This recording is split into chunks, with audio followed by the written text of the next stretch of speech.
Good morning, and welcome to part 22 of our study of the book of Ecclesiastes. As we go through this, it's important to remember that Solomon is trying to determine the true meaning of life. And he's not trying to promote wisdom as that true meaning, even though in this chapter he's been promoting wisdom as being a great deal. He said in chapter 1, "For in much wisdom is much good, but who increases knowledge increases sorrow." And he also said in chapter 2 that the end of the wise and of the fool are the same. You end up in the same place, in the same circumstances. But it is better during lifetime to be wise than otherwise. So now he's in chapter 7, talking about the role of wisdom in our life. And what he's done first is talk about the paradox of what we seem to see in our life. He talks about it's about it being better to listen to rebuke than to false praise. It's better to be in a place of serious contemplation than in a place of gaiety and mirth all the time. Your soul is improved. Your being is improved by such contemplation. And he's also saying it's better to take the hard way, the long way, the complete way, rather than the shortcut.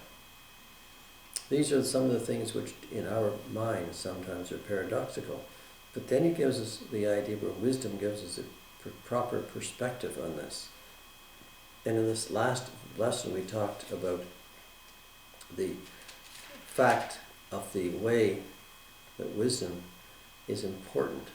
It's important if you have money, if you have an inheritance, if you win something, if you gain something. It's important to know how to deal with it. It's important to be as a defense, as a means of defending your views, your opinions, yourself. It's important as a way to do that, probably as much as wealth is. It's important to understand that everything God does we will not understand, and to accept that. And what seems to be crooked in our minds, the pitfalls, the problems in life that develop, along with the good times. Why are there bad times along with good times? Why does God put these paths that are so crooked in our way? And sometimes it's better to have the wisdom to appreciate the fact that we are not going to understand all the answers for this, and we're not going to understand everything that God does. So, this is the idea of wisdom, and the way that wisdom gives you an ability to look at things in a proper perspective. Why do bad people sometimes succeed? Why do good people perish young? Why are there so many questions that we cannot overly answer? And these are the questions which wisdom allows us to give a proper perspective and a proper understanding of the fact that we don't understand and can't understand all of these questions. And now in this last part of chapter 7, he's talking about the way wisdom gives you the ability, the authority, the insight, the power to address some of these situations. He's talking about in verse 20, "For there is not a just man on earth who does good and does not sin." So what he's saying is everybody sins. Romans puts it this way, that there are none righteous, no, not one. For all have sinned and have fallen short of the glory of God. Romans 3:10.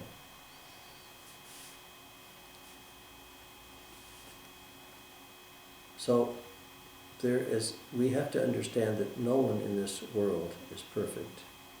No one is totally righteous. But having the wisdom of what God does, of God himself, gives you the power and the ability to accept this fact and not to fall into the traps of being too sinful yourself. It says in Proverbs 9:10 that the fear of God is the beginning of all wisdom. So it says in verse 20, "For there is not a just man on earth who does good and does not sin." And then in verse 21, also do not take to heart everything people say, lest you hear your servant cursing you. For many times also your own heart has known that even you have cursed others. Don't take to heart what people say about you too seriously.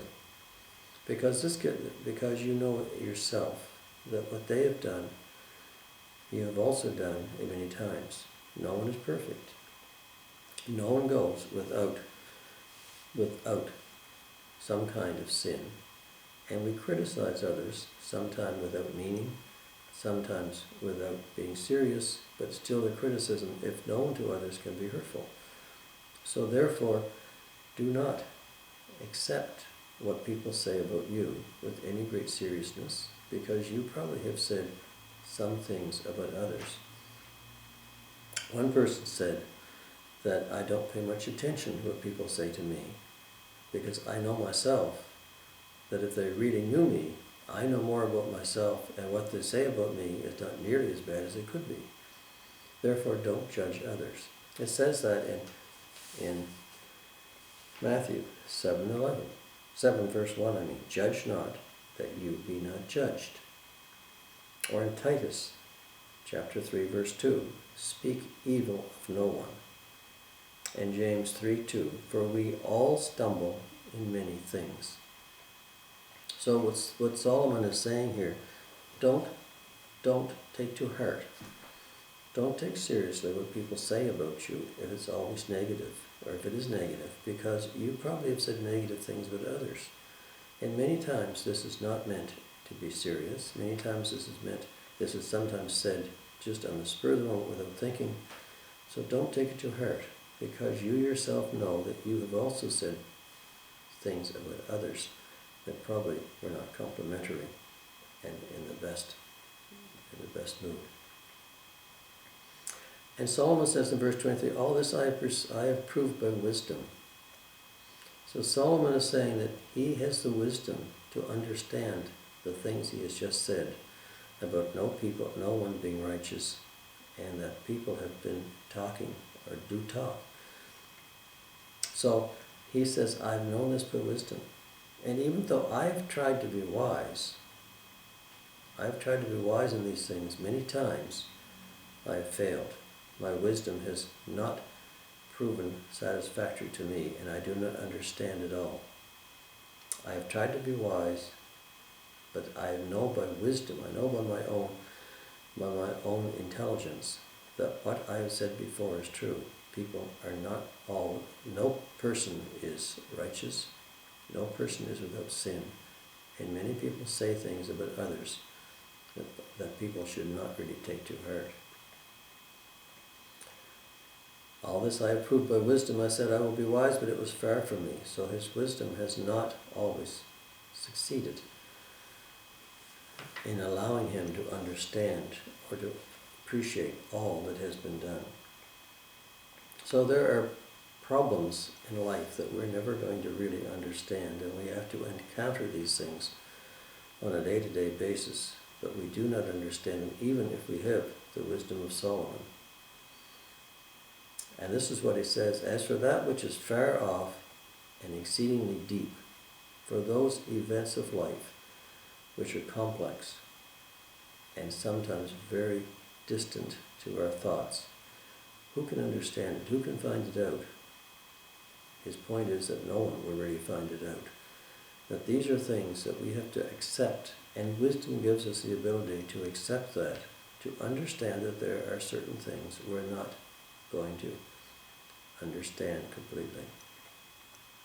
And now he seems to get a bit personal, because he says, I applied my heart to know and to search and seek out wisdom and the reason of things, and to know the wickedness of folly, to know why people tend to be as they are, and to know how things, evil or folly or unrighteousness tends to be understood or accepted by many people, and to be wicked. And he has said he applied my heart to know, I applied my wisdom to understand, to search and seek out wisdom. He tried to find out things that were evil, things that were folly, to search and seek out this. to see if he could understand it, and to understand the wickedness, to understand the evil that's involved in such thinking. But then he goes back even to more personal things, and he says, I find it more bitter than death, the woman in whose heart is snares and nets, whose hands are fetters. He who pleases God shall escape from her, but the sinner shall be trapped by her. Whether he's referring to his own life or not, because Solomon, if you remember, had many women, had many wives, and many concubines. And it was because of these women, because of these foreign concubines and foreign wives that he took, that he lost his relationship with God, that he started building idols to false gods, and began to turn away from the God of his youth. And now he seems to be regretting this. This seems to be his own personal story. The woman whose heart is snares and nets, whose hands are fetters.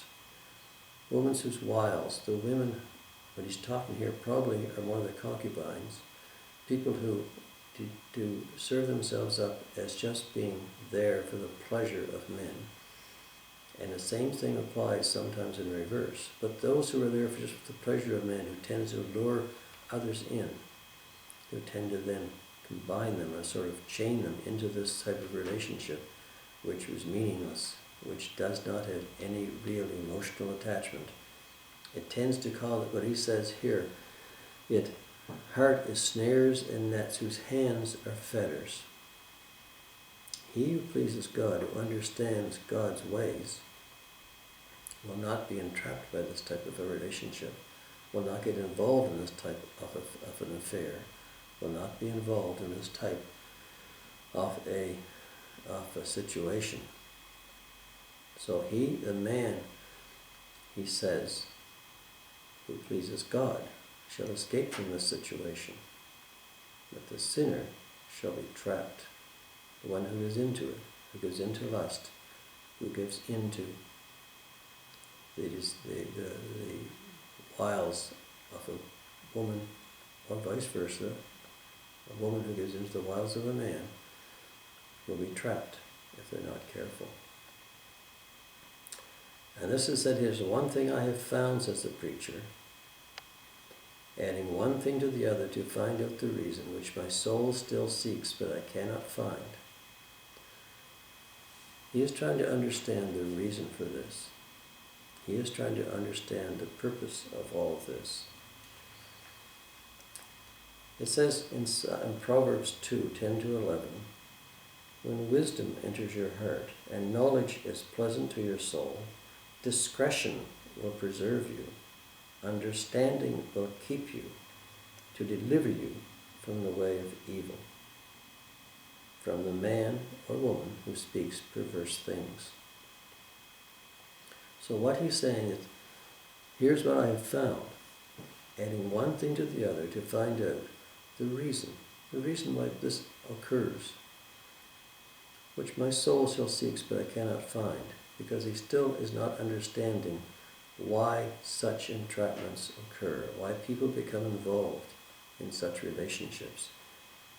He says, 1 man in 1,000 I have not found, but a woman I have not found. So what he is trying to say is there's one person, there is very few of his associates, of his men, that he knows that has a proper relationship with God, who can prevent, it can avoid such a situation. Of the women that he knew, of his concubines and wives, he found no one. So all of his relationships, all of his attachments, all of his wives, he is not able to find the real relationship, the meaning, the freedom that he was desiring in a true relationship. Truly, this is what I have found, that God made man upright, that God made man in his image, that God made man in the ability to have one relationship with one woman, a woman with one man, that this was the way it was intended to be. And God made this relationship. But men and women have found out many ways to subvert this, to avoid this, to get around it. That's what he says. But they have sought out many schemes.